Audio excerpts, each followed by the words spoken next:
नमस्कार सभी को, कैसे हैं आप सभी? सभी का स्वागत है आपके अपने RWA चैनल पर। मैं आरुषि सभी का बहुत बहुत वेलकम करती हूँ। तो जल्दी से आ जाइएगा और आज का प्यारा सा सेशन स्टार्ट करते हैं।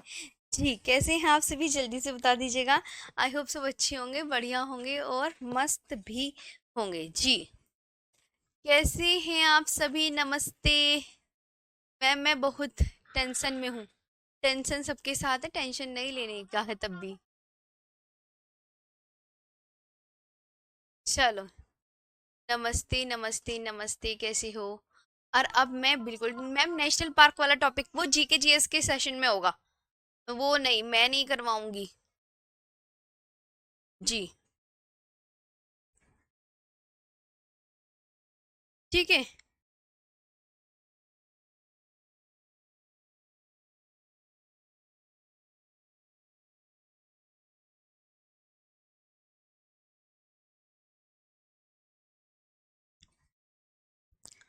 चलो तो स्टार्ट कर दे बस आज का सेशन।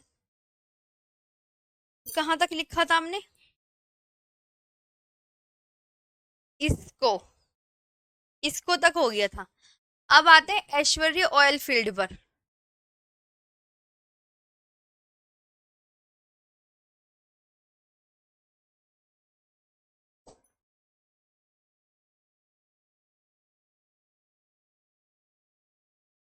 देखो, ध्यान देंगे इधर सभी साथी। ऐश्वर्य ऑयल फील्ड, ये प्रीवियस ईयर क्वेश्चन में है ये चीजें। ऐश्वर्य ऑयल फील्ड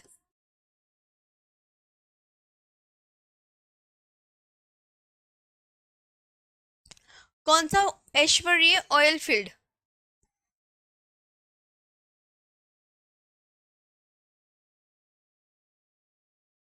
ऐश्वर्य ऑयल फील्ड।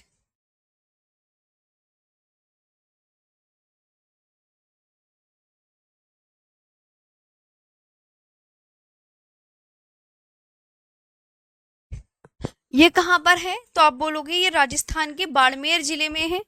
ये कहाँ पर है? राजस्थान के बाड़मेर जिले में। पहली बात तो मैंने आपको बोला कि आपको स्टेट जरूर याद रखने हैं और डिस्ट्रिक्ट याद रखना है ज्योग्राफी में, और सन याद रखने हैं। Barmer district in Rajasthan. Barmer district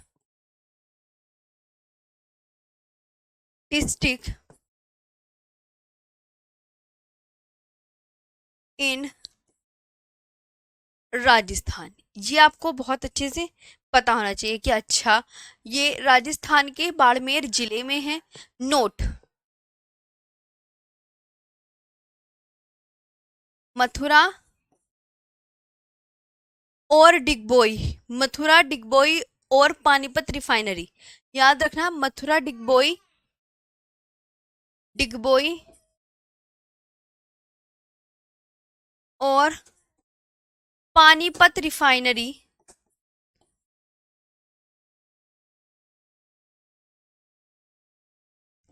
जो पानीपत रिफाइनरी, बहुत अच्छे से ध्यान देंगे, आईओसीएल के अंतर्गत आती है। आईओसीएल के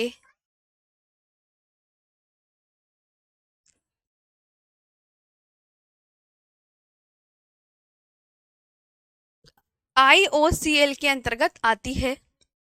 द ऑयल रिफाइनरीज, जहां the oil refineries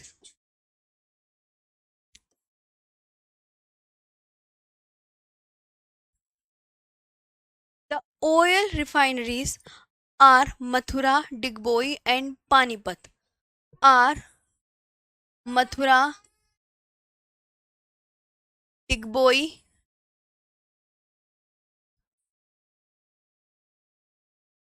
and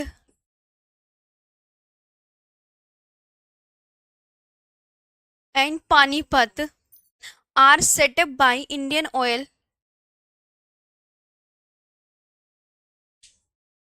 are set up bye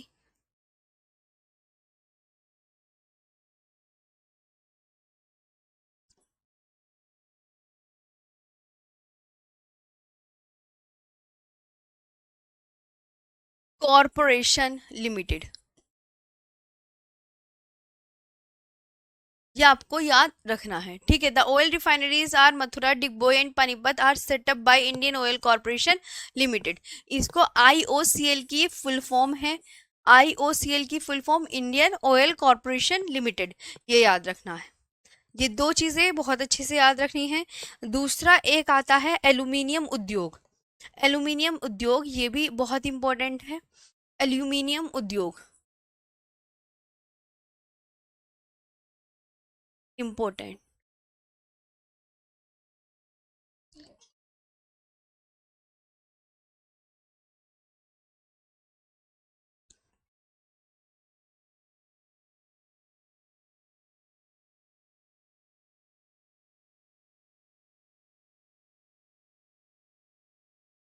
aluminium industry 1937 में वेस्ट बंगाल के निकट, 1937 में सन याद रखेंगे, और कहाँ, वेस्ट बंगाल के निकट,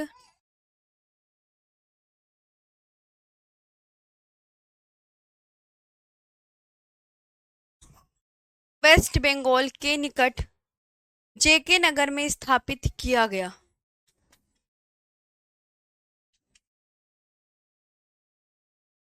जेके नगर में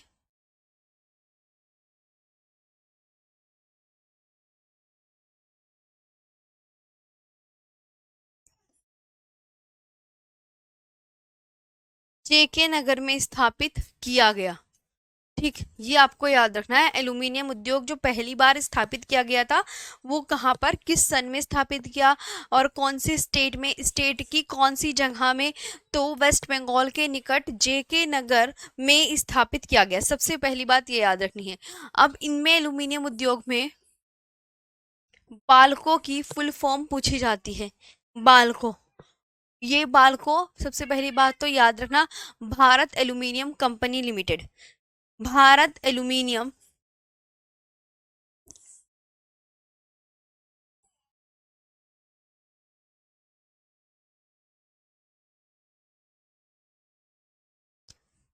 ना, जानते जानते, एल्यूमिनियम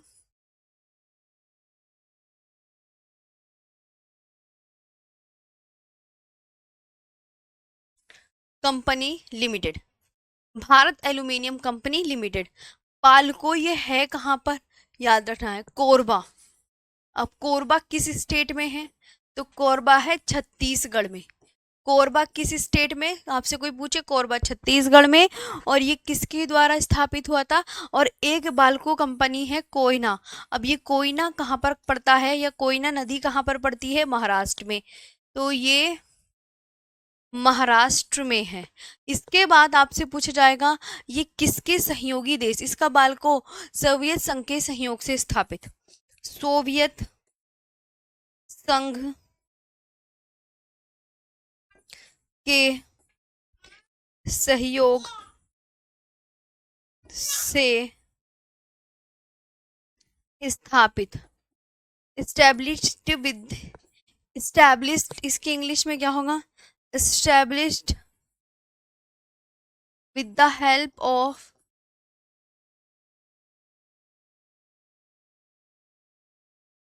यूएसएसआर, ये याद रखना, ठीक है। दूसरा आता है हिंडाल्को। हिंडाल्को जो कि ये भी काफी इंपॉर्टेंट है। हिंडाल्को,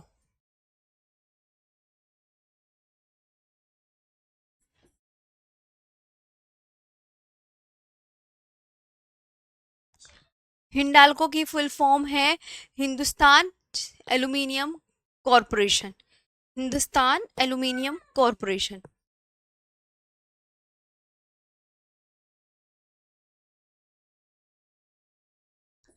फुल फॉर्म याद करनी है इनकी,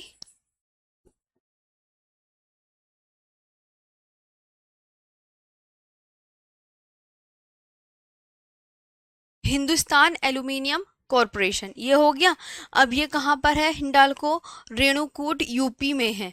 पहली बात तो रेणुकूट पड़ता कहाँ पर है, तो रेणुकूट पड़ता है उत्तर प्रदेश में। कहाँ पड़ता है रेणुकूट, उत्तर प्रदेश में। और यूएसए के सहयोग से स्थापित है, यूएसए के सहयोग से स्थापित।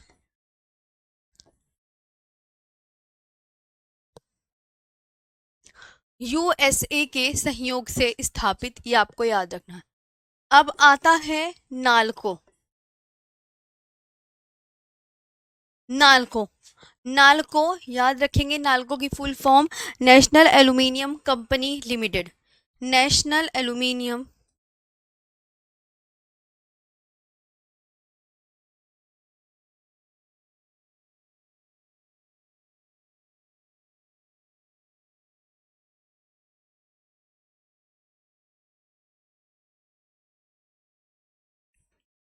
नेशनल एल्यूमिनियम कंपनी लिमिटेड, ये आपको बहुत अच्छे से याद रखना है। ये कहाँ है? Damanjodi, Orissa.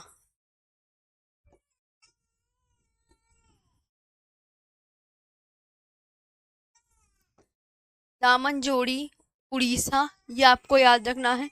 Established with the help of France.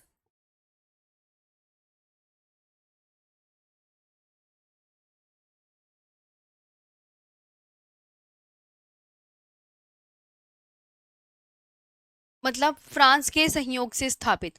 किसके सहयोग से स्थापित? फ्रांस, इसका सहयोगी देश है। फ्रांस के सहयोग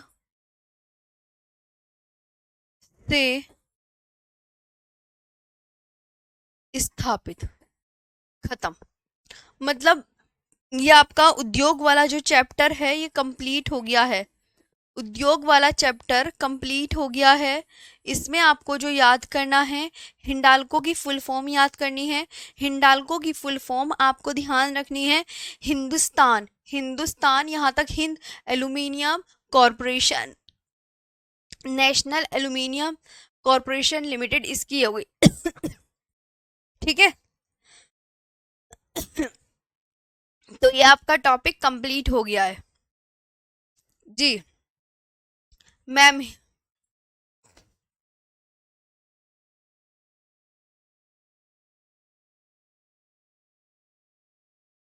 एल्यूमिनियम कंपनी है जी।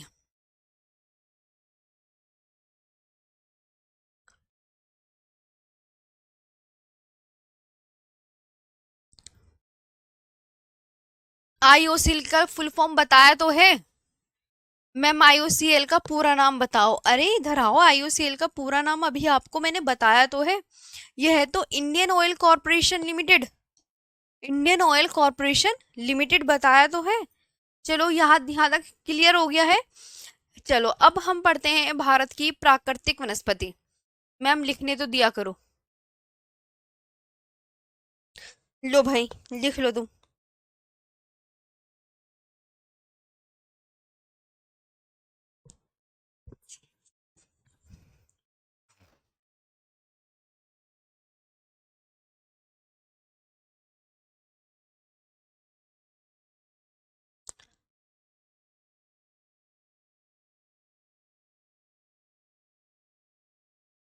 अब बात करते हैं प्राकृतिक वनस्पति।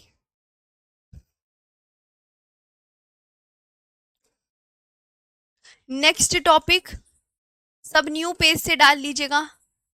प्राकृतिक वनस्पति, जलवायु, परिवहन, जनजाति और जनगणना, 4 टॉपिक और बचे बस अब।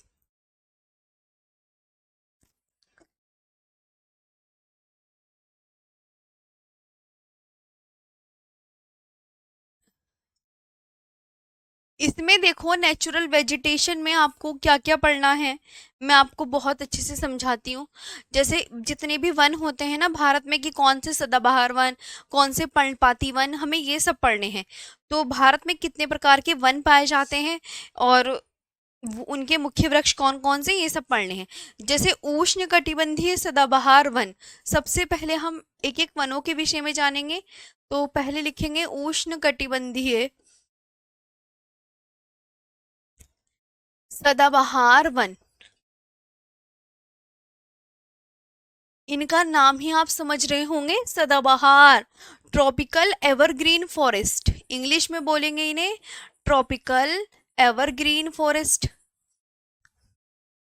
एवरग्रीन फॉरेस्ट बोलते हैं। एवरग्रीन फॉरेस्ट, इसमें जो रेनफॉल होती है, इसमें जो वार्षिक वर्षा होती है वो 250 सेंटीमीटर से अधिक वर्षा, जो कि काफ़ी एग्जाम के लिए इम्पोर्टेंट है भैया कि सदाबहार वनों में कितने सेंटीमीटर वर्षा होती है। तो 250 सेंटीमीटर से अधिक अधिक वर्षा, रेनफॉल 250 सेंटीमीटर से अधिक वर्षा, औसत तापमान 25 डिग्री सेल्सियस, औसत तापमान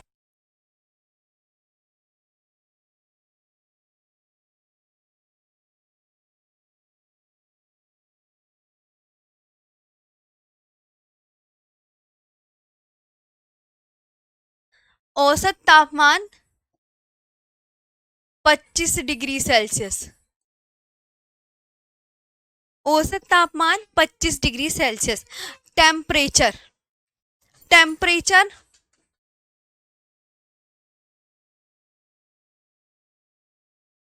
टेम्परेचर समझ में आया भैया। सदाबहार वन है तो यहाँ के वन कोई मुरझाए हुए थोड़ी होंगे, यहाँ के वन बहुत ही हरे भरे रहेंगे, बहुत ही ज्यादा हरे भरे। तो यहाँ के वन और साल भर हरे भरे रहते हैं। सूर्य का प्रकाश इतने लंबे होते हैं कि सूर्य का प्रकाश भी इनके इनके जो नीचे होता है ना वो पहुंच नहीं पाता, बिल्कुल नहीं पहुंच पाता सूर्य का प्रकाश। यहाँ के वन वर्ष भर हरे भरे होते हैं। यहाँ के वन वर्ष भर हरे भरे होते हैं।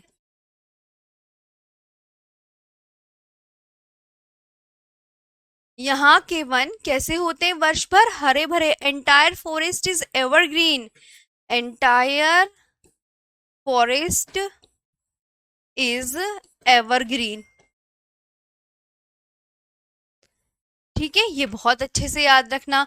और यहाँ के पेड़ मैंने बताया ना, जब हरे भरे होंगे तो यहाँ के पेड़ बहुत लंबे और घने होते हैं सदाबहार वनों के।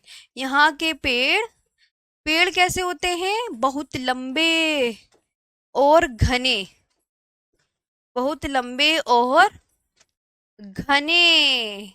कैसे होते हैं यहाँ के पेड़? बहुत लंबे और घने होते हैं, बहुत ही ज्यादा। Trees are very tall and dense, trees are very tall and dense. ये आपको याद रखना है कि मतलब यहाँ के जो वन होते हैं वो वर्ष भर हरे भरे होते हैं। ये कहाँ पाए जाते हैं? ये कहाँ, कौन कौन से स्टेट में पाए जा रहे हैं ये वाले सदाबहार वन? भारत में आपको कहाँ कहाँ मिलेंगे? असम, केरला, वेस्ट बंगाल। असम, इधर देंगे सब ध्यान, असम, इधर आओ, Kerala, West Bengal, Assam, Kerala, West Bengal, Andaman and Nicobar, Andaman and Nicobar, north east state,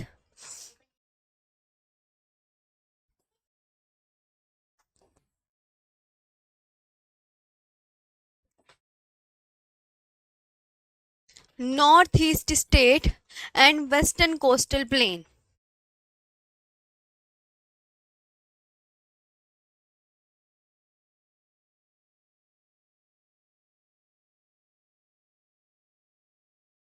and western coastal plain, Assam, Kerala, West Bengal, Andaman and Nicobar, north east state and western coastal plain. ये आपको याद रखना है, मतलब ये इस स्टेट में मिलेंगे भारत के। ये क्लियर हो गया। अब एग्जाम में पूछे जाएंगे सदाबहार वनों में कौन कौन से पेड़ उगते हैं, यहाँ के मुख्य वृक्ष बता दीजिए, मेजर ट्री बता दीजिए कौन कौन से हैं। तो सदाबहार वन के मुख्य वृक्ष, जी मुख्य वृक्ष बता देती हूँ कौन से हैं, फटाफट से ध्यान देंगे। मुख्य वृक्ष तो सदाबहार वनों के ही है ये, कोई दूसरी हेडिंग नहीं डाली है मैंने। मेजर ट्रीज, मुख्य वृक्ष को इंग्लिश में बोलते हैं मेजर ट्रीज। मेजर ट्रीज कौन कौन से हैं? आप बोलोगे सिनकोना, रबर, नारियल, बांस, महोगनी, आबनूस। सिनकोना, ये मतलब ये तो देखो छह के छह तो इम्पोर्टेंट। और एग्जामिनर क्या पूछता है, जैसे सिनकोना है तो सिनकोना कौन से वनों में पाया जाता है, किस वनों का मुख्य वृक्ष है, इस तरीके से क्वेश्चन पूछा जाएगा। सिनकोना का आ गया है एग्जाम में, महोगनी भी आ गया एग्जाम में। तो सिनकोना, रबर, नारियल, सिनकोना, रबर, नारियल, मतलब सिनकोना, रबर, नारियल, बांस, महोगनी और अबोनी। बांस, महोगनी, महोगनी और अबोनी, इस तरीके से याद करना है। सिनकोना, रबर, नारियल, बांस, महोगनी, अबोनी। पढ़ो ध्यान से। सिनकोना, रबर, नारियल, बांस, महोगनी और अबोनी। सिनकोना मतलब पढ़ोगे ना दो चार बार तो याद हो जाएगा। सिनकोना, रबर, नारियल, बांस, महोगनी और अबोनी। मतलब सदाबहार वृक्ष ना, से सदाबहार, तो से स्टार्ट होगी सिनकोना। बस थोड़ा सा ऐसे करके सिनकोना, रबर, नारियल, बांस, महोगनी, अबोनी, ये वेरी इंपॉर्टेंट है, मैं पहले बता रही हूँ। सदाबहार वनों का हमेशा पूछा जाता है। तो cinchona, rubber, coconut, cinchona, rubber, cocoa,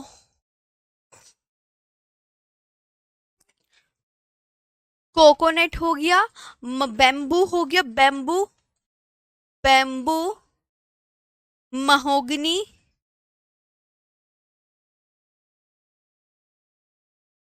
mahogany और अबोनी। महोगनी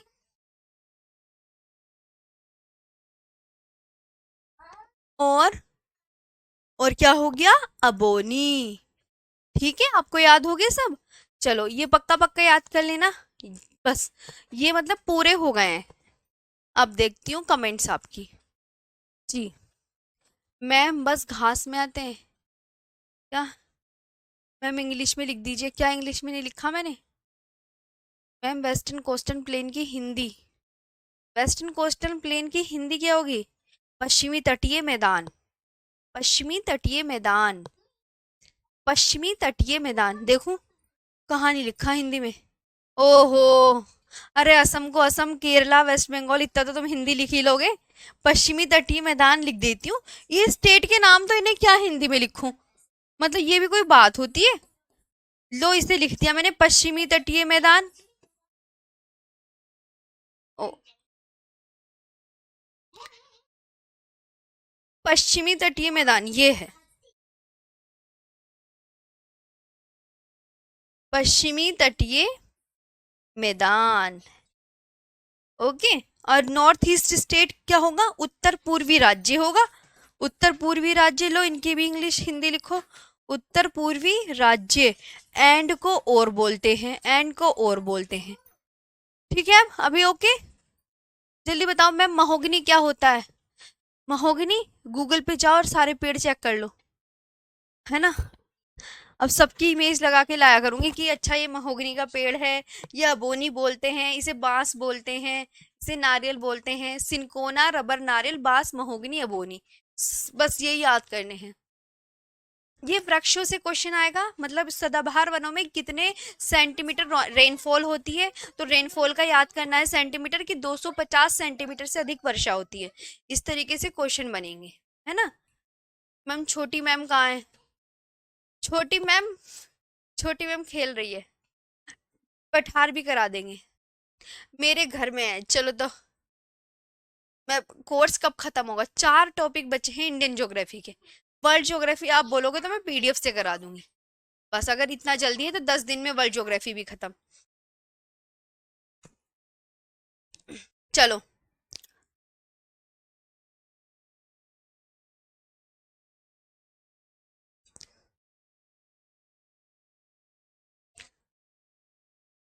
नेक्स्ट पर चल रहे हैं। तुम्हारी कमेंट्स पढ़ूंगी ना तो ध्यान तुम्हारी कमेंट्स पे चला जाएगा।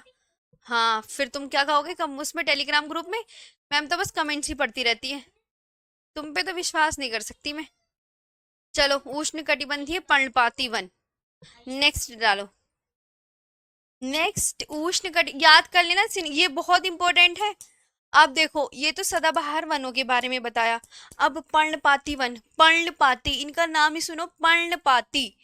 सदाबहार की अलग बातें हैं, पर्णपाती की अलग हैं। उष्ण कटिबंधीय पर्णपाती वन, उष्ण कटिबंधीय पर्णपाती one, tropical deciduous forest, tropical deciduous, tropical deciduous forest. English में भी नाम याद हो गया, हिंदी में भी याद हो गया। पहली बात तो ये, सबसे पहली बात इसकी मोस्ट इम्पोर्टेंट, कि भारत में सबसे ज्यादा, जैसे भारत में सबसे ज्यादा कौन सी मिट्टी पाई जाती है? भारत के क्षेत्रफल पर सबसे ज्यादा जलोढ़ मिट्टी पाई जाती है। सेम उसी तरीके से कि भारत में सबसे ज्यादा कौन से पेड़ पाए जा रहे हैं, मतलब किस प्रकार के वन पाए जा रहे हैं, तो भारत में सबसे ज्यादा क्षेत्रफल पर ये पर्णपाती वन पाए जाते हैं। भारत में, भारत में ये वन, ये वन सबसे ज्यादा क्षेत्रफल पर पाए जाने वाले वन हैं। सबसे ज्यादा क्षेत्रफल पर, क्षेत्रफल पर पाए जाने वाले वन हैं, पाए जाने वाले वन हैं। ये आपको बहुत अच्छे से याद करना है। They are the most wide spread forest, they are the, they are the most wide spread forest, they are the most widespread forest in India। सबसे ज्यादा क्षेत्रफल पर कौन से वन पाए जाते हैं, सदाबहार या पर्णपाती भारत में? तो पर्णपाती पाए जाते हैं। इनको अन्य नामों से भी जाना जाता है। अच्छा, सबसे ज्यादा क्षेत्रफल पर याद हो गया। इसे मानसूनी वन और पतझड़ वन भी कहते हैं। इसे, पर्णपाती वनों को दूसरे किस नामों से जाना जाता है? इसे मानसूनी, और किस नाम से जानते हैं? मानसूनी वन और पतझड़ वन भी कहते हैं। और पतझड़ वन भी कहते हैं, वन भी कहते हैं। याद हो गया? इनके दोनों के नाम याद हो गए। Also called as monsoon forest, also called, also called as monsoon forest.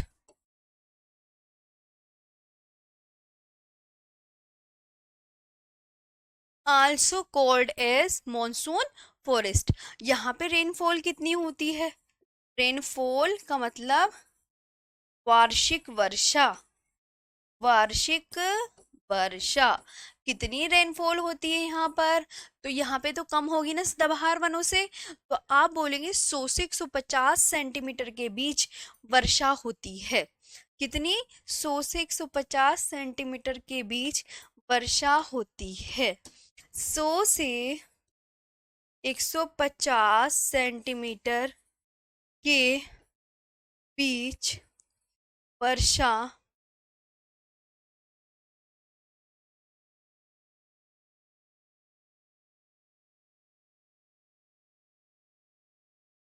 के बीच वर्षा होती है, ये याद रखना है ना। अब पर्णपाती वन के मुख्य वृक्ष बता दीजिए। पर्णपाती वनों के मुख्य वृक्ष बता दीजिए कौन कौन से हैं। पर्णपाती वनों के मुख्य वृक्ष बता दीजिए कौन से हैं। पर्णपाती वनों के मुख्य वृक्ष बता दीजिए कौन कौन से हैं। ठीक है, पर्णपाती वनों के मुख्य वृक्ष, मुख्य वृक्ष, मुख्य वृक्ष, मुख्य वृक्ष को इंग्लिश में क्या बोलते हैं? मेजर ट्री बोलते हैं। मेजर ट्री बोलते हैं। Major tree. यहाँ के मुख्य वृक्ष कौन कौन से हैं? तो देखो मैंने उसके बताए थे सदाबहार वनों के। सिनकोना, सिनकोना से याद रखना, सा से सदाबहार वन, स से सिनकोना। सिनकोना, रबर, नारियल, बांस, महोगनी, अबोनी, है ना। और इसके याद रखोगे ना, इसमें भी स से ही है। इसमें देखो साल, सागौन, शीशम, चंदन व आम। साल, सागौन, शीशम, तीन तो स से ही है।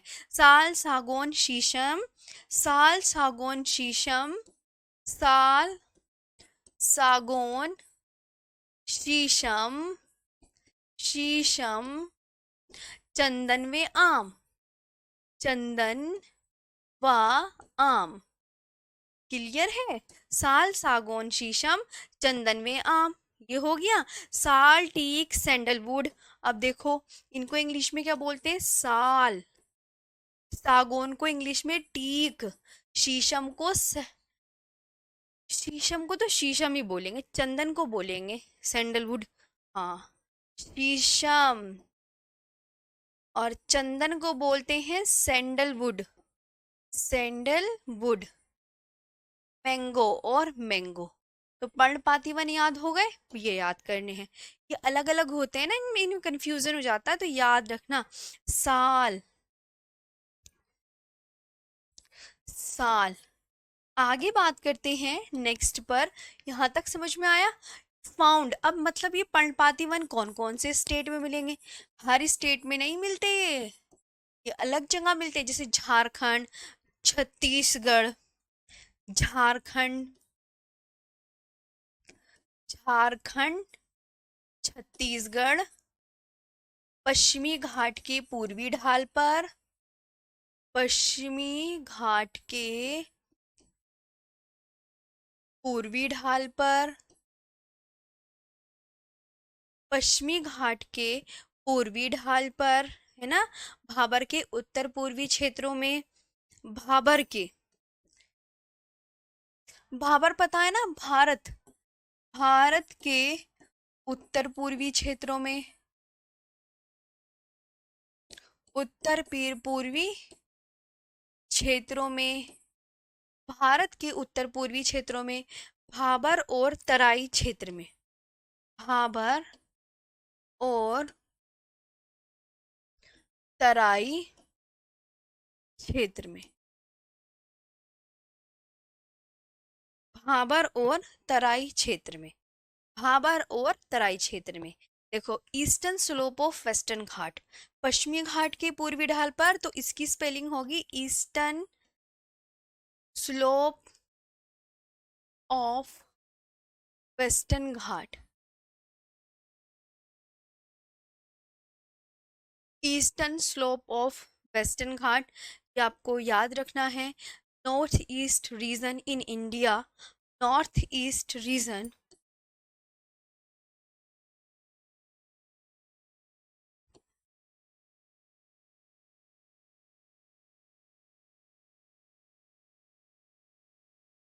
North east region in India, Bhabar and Terai reason.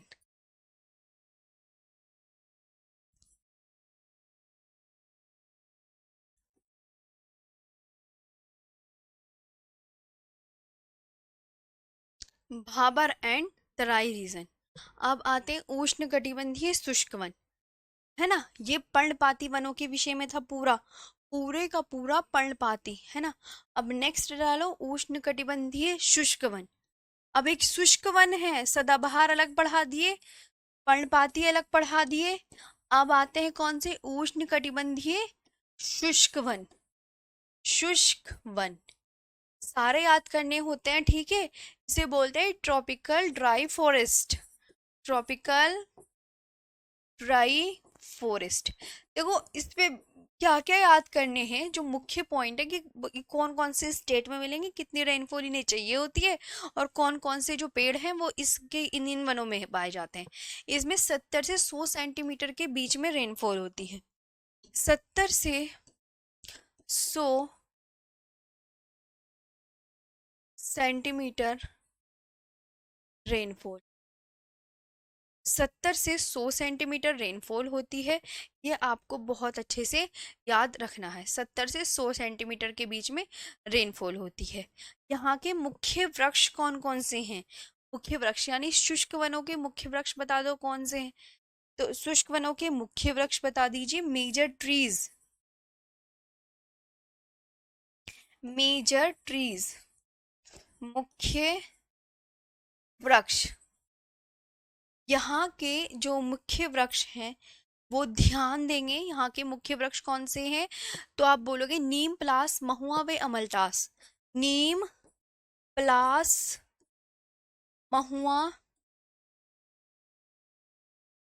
व अमलतास। नीम, पलास, महुआ व अमलतास। नीम, पलास, महुआ। नीम, पलास, महुआ और अमलतास। नीम, पलास, महुआ और अमलतास, ये आपको बहुत अच्छे से याद रखना है। ठीक जी, ये आपको हो गया। अब इसके बारे में ये कौन कौन से स्टेट में पाए जा रहे हैं ये बताना होता है। तो ये कहाँ कहाँ फाउंड इन, कहाँ कहाँ पाए जा रहे हैं? आंध्र प्रदेश, कर्नाटका, महाराष्ट्र, आंध्र प्रदेश, कर्नाटका, महाराष्ट्र,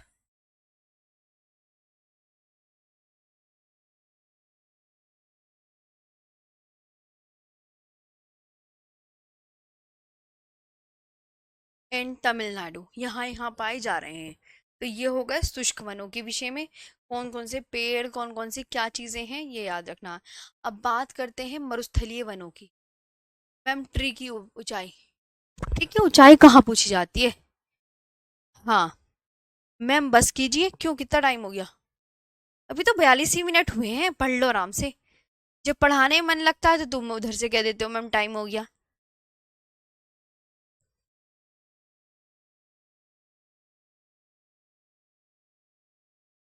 मैम आम और शीशम हमारे यहाँ बिहार चंपारण में।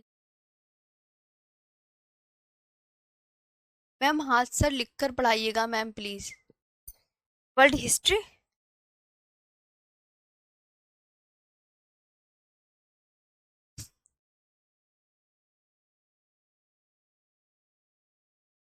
क्लियर है सब चीजें?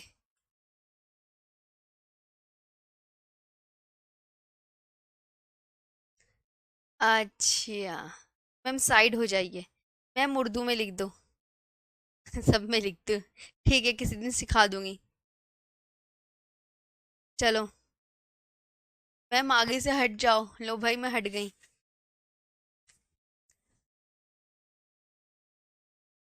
मैम आज ये टॉपिक, कल कल और होगा प्राकृतिक वनस्पति वाला टॉपिक, क्योंकि देखो एक दिन में तो एक टॉपिक फिनिश नहीं होता है।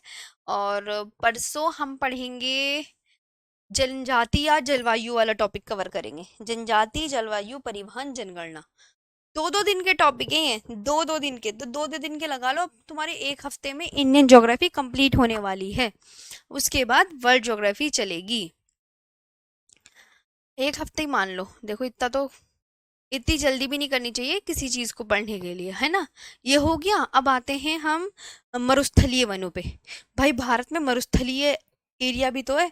मरुस्थल आपको पता है राजस्थान में मिलते हैं, तो वहां की बातें भी तो पढ़नी पड़ेंगी। मरुस्थलीय वन, मैप, इनका जो मैप है उसमें मैं दिखा दूंगी, कल लेके आऊंगी, आज मेरे पास मैप नहीं है। एरिड फॉरेस्ट, एरिड फॉरेस्ट, मरुस्थलीय वनों को एरिड फॉरेस्ट बोलते हैं। यहाँ पे वर्षा पता कितनी होती है? देखो सदाबहार वनों में 250 सेंटीमीटर वर्षा हो रही थी, पर्णपाती में 70 से 100 सेंटीमीटर के बीच वर्षा हो रही थी। मतलब इस तरीके से याद करना है, मतलब शुष्क वनों में इतनी वर्षा हो रही थी 70 से 100 सेंटीमीटर के बीच में। और मरुस्थलीय वनों में 50 सेंटीमीटर से भी कम वर्षा होती है। कितनी होती है? 50 सेंटीमीटर से भी कम वर्षा। पहले तो इसको याद कर लो, बहुत इंपॉर्टेंट है। अच्छा, इतनी less than 50 centimetre rainfall, less than 50 centimetre rainfall, एक ये बड़ा अच्छे से याद रखना है। इसे उष्णकटिबंधीय कांटेदार वन भी कहते हैं। इसे उष्णकटिबंधीय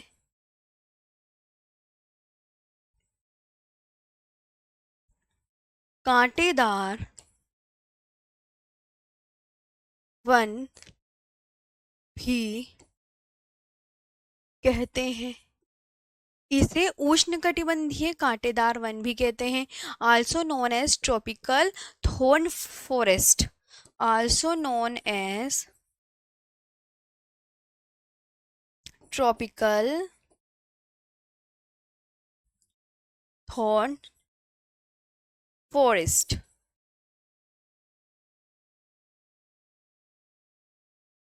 also known as tropical thorn forest.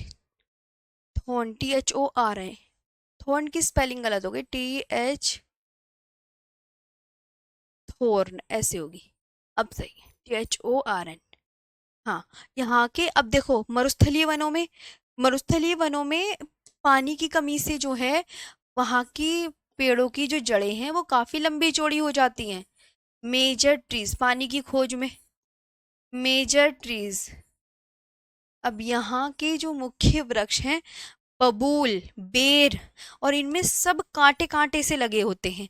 बबूल, बेर, जंगली खजूर के ताड़, बबूल, बेर, बेर, जंगली खजूर के ताड़, जंगली खजूर के ताड़, नागफनी, खेर व खेजड़ी, नागफनी, खैर, खैर व खेजड़ी, खेजड़ी, कीकर, बबूल, ये सब होते हैं, मतलब है ना। बबूल, बेर, वाइल्ड डेट पाम, बबूल, इंग्लिश में लिख लो, बेर, वाइल्ड डेट पाम, जंगली खजूर के ताड़, ताड़ को पाम बोलते हैं। कैक्टस, कैक्टस नागफनी को बोलते हैं। और खेर, खैर और खेजड़ी, ये आपको याद रखना है। फाउंड इन, ये मतलब ये वाले जो वन है वो कौन कौन से स्टेट वगैरह में पाए जा रहे हैं भारत के। अब ये पूछेगा भाई ये स्टेट वन कौन से हैं, तो ये सब तो आने ही होते एग्जाम में। तो सबसे मोस्ट इम्पोर्टेंट तो आपको पता है राजस्थान। भाई ऐसे पेड़ राजस्थान में देखने को मिलेंगे क्योंकि मरुस्थलीय पार्ट वहीं पे ही है, राजस्थान में। और साउथ वेस्ट पंजाब, जो दक्षिण south west Punjab, south west Punjab, south west Punjab, south west Haryana, south west Haryana, Haryana and Gujarat. Okay, मतलब ये वन आपको इस तरीके से देखने को मिल रहे हैं दक्षिण पश्चिम पंजाब में। अब कमेंट्स देखती हूँ आपकी, अब बताओ क्या क्या दिक्कत है, जल्दी बता दो। दक्षिण पश्चिम पंजाब, इसकी एक की हिंदी लिख लो।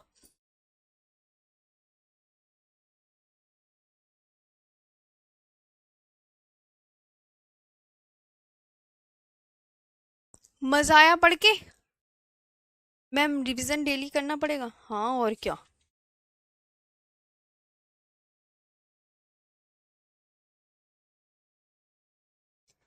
ठीक है,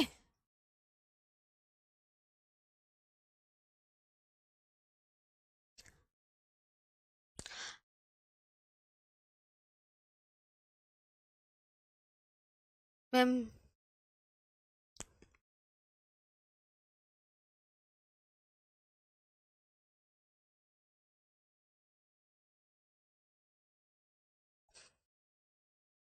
तुम इतने लिखो, मैं 1 मिनट में आती हूँ।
मैम ग्रेट बैरियर रीफ कहाँ है? मैं ऑस्ट्रेलिया थोड़ी पढ़ा रही हूँ, जब ऑस्ट्रेलिया पढ़ाऊंगी तभी तो ग्रेट बैरियर रीफ पूछोगे। ये बताओ पहले, तुम कोई भी टॉपिक कहीं भी ले आते हो। ऑस्ट्रेलिया की विश्व की सबसे बड़ी प्रवाल भित्ति है मैम। ये हो गया, ही बताओ पहले ma'am. World geography, world geography भी छोड़ो, अभी जो टॉपिक चल रहा है उसकी बात करो।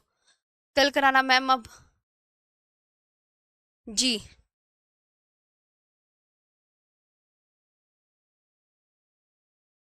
अरे मैम जी, बताओ जल्दी। बबूल कैसे करके क्वेश्चन कैसे आता है मैम? आपको ये पूछा जाएगा कि मरुस्थलीय वन कौन कौन से हैं, 4 ऑप्शन दे देंगे कि मरुस्थलीय वन निम्नलिखित में से कौन सा है। सागौन, शीशम, महोगनी या बबूल। अब सिनकोना कौन सा बताया था मैंने? सदाबहार वनों का। साल मैंने वो साल कौन सा बताया था मैंने? तो आप बोलोगे ये तो मैम आपने वो बताया था। कौन से वाले वन का बताया था मैंने? पर्णपाती का। और बबूल मैंने बताया बरुस्थली का। तो ऐसे करके मतलब उस सदाबहार का भी ऑप्शन डाल देंगे, पर्णपाती का भी। तो आपको टिक पहचानना होगा, अच्छा मरुस्थली वन का तो मैम ने बबूल बताया था, तो बबूल पे इस तरीके से टिक लगा कर आना, ऐसे है ना। चलो आगे पढ़ लो, बहुत देर हो गई, बातें नहीं अब। हाँ जी, कहाँ थे हम? टिक ही लगाना है, कुछ नहीं करना। तो हमने पढ़ लिया था मरुस्थलीय वन, आगे बढ़ते हैं डेल्टाई वनों पे। डेल्टाई वन पढ़ते हैं। डेल्टाई वन ये कहाँ मिलेंगे डेल्टाई वन? तो डेल्टाई वन जाहिर सी बात है, बंगाल की खाड़ी में जल गिराने वाली नदियां डेल्टा का निर्माण करती हैं। सबसे पहली बात तो ये सुनो, डेल्टाई वन, डेल्टाई वन, डेल्टाई फॉरेस्ट। जनजाति वाला टॉपिक वैसे भी मैं कल पीडीएफ से ही पढ़ाऊंगी, क्योंकि उस, हाँ चलो देख लेंगे कैसे भी पढ़ाना होगा। डेल्टाई वन, इन्हें मैंग्रोव दलदली व ज्वारीय वन भी कहते हैं। देखो हमेशा याद रखना, मैं आपको बता दूं डेल्टाई वन आपको कहाँ मिलेंगे। डेल्टाई वन आपको मिलेंगे, डेल्टाई जो नदियाँ डेल्टा बनाती हैं उनके आसपास ही मिलेंगे। तो बंगाल की खाड़ी में जल गिराने वाली नदियाँ डेल्टा का निर्माण करती है। अब डेल्टा कौन कौन सी नदियाँ बनाती हैं? तो बंगाल की खाड़ी में जल गिराने वाली नदियों के नाम बताओ, ऐसे पूछ लेगा। तो बंगाल की खाड़ी में जल गिराने वाली नदियाँ कौन कौन सी हैं?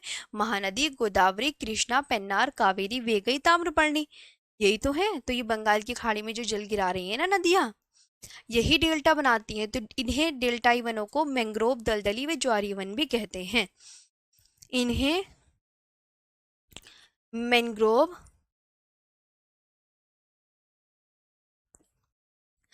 दलदली वे ज्वारीय वन भी कहते हैं।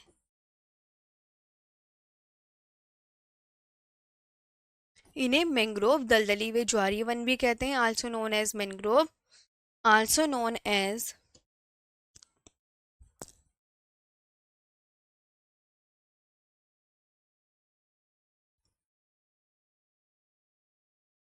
Also known as mangrove, swampy and tidal forest. Swampy and tidal forest. Swampy की स्पेलिंग गलत लिखी गई। स्वैम्पी फिर गलत लिख दी, क्या हो रहा है? स्वैम्पी, स्वैम्पी अब सही है, स्वैम्पी, SWAPY। ये नदियों के डेल्टा, मैंने बताया ना ये कहाँ मिलेंगे। ये नदियों के डेल्टा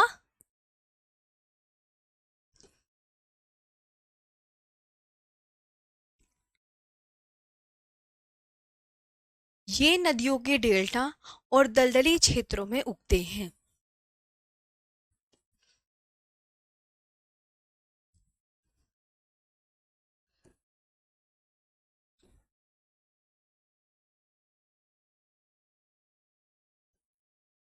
और दलदली क्षेत्रों में उगते हैं, जैसे गंगा, गोदावरी, कृष्णा व ब्रह्मपुत्र। गंगा, गोदावरी, कृष्णा वे ब्रह्मपुत्र, वे ब्रह्मपुत्र, ये आपको याद रखना है ना। Develops in the deltaic forest,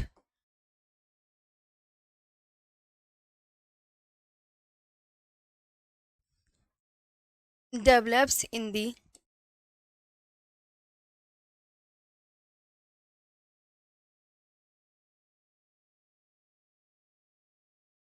develops in the deltaic forest of Godavari,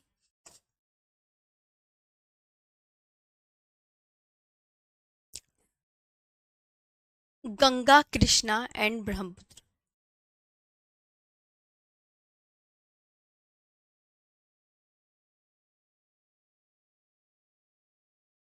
Ganga, Krishna and Brahmaputra rivers।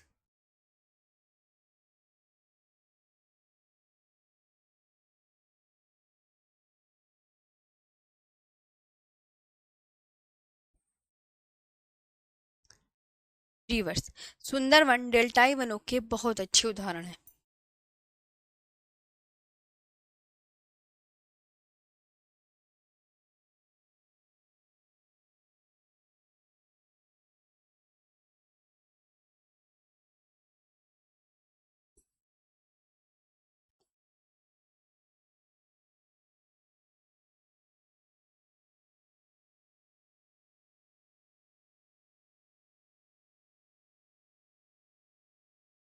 Sundarban डेल्टाई वनों के बहुत अच्छे उदाहरण हैं।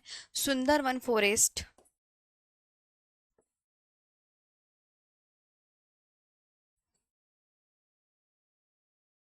Sundarban forest is the best example of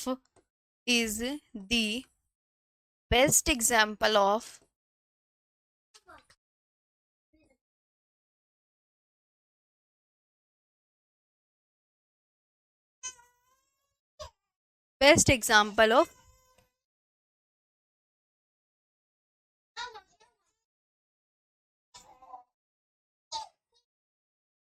deltaic forest. बच्चों,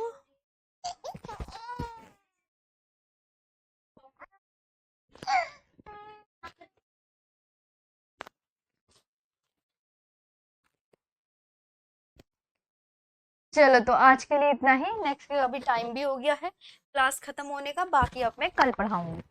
ठीक है जी।